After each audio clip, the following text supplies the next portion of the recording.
And good evening, I'm Cordell Wright. On Wednesday, the American Lung Association released their 2023 State of the Air report. In that report, Sioux Falls had a worse air quality than years prior. Parker Brown spoke with an air quality expert in our top story tonight at 10.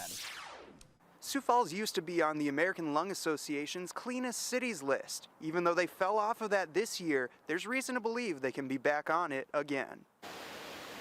This report covers data from 2019 through 2021. They found that more than 1 in 3 people in the U.S. live in a county with ozone or particle pollution levels that are deemed unhealthy. The state gets to determine where they'd like to place monitoring equipment, where they think it would be reflective of the air that residents are being exposed to and be a good representation for air quality across the state as it affects human health. And then that's sent to the U.S. EPA. That's when we come in and put together our letter grades after that.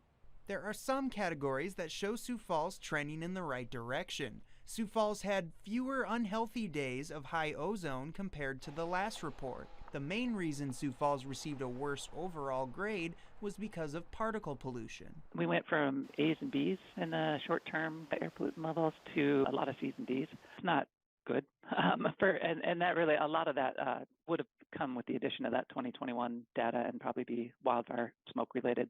Climate change and carbon emissions can be controversial topics, but higher air quality is something everyone can get behind.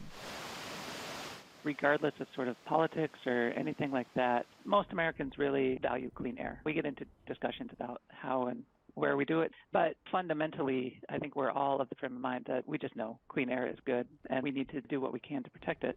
Overall, despite a worse grade, Sioux Falls has reason to be optimistic. It's not doomsday scenario or anything like that at this point, but it's a good indication that we can't take it for granted right now. We should be sort of constantly thinking about what kind of opportunities we have for reducing emissions before it becomes a problem. Hunter says that there are individual actions that can help contribute to cleaner air, including being conscious about what type of vehicle and how often you drive. In Sioux Falls, Parker Brown, Dakota News Now.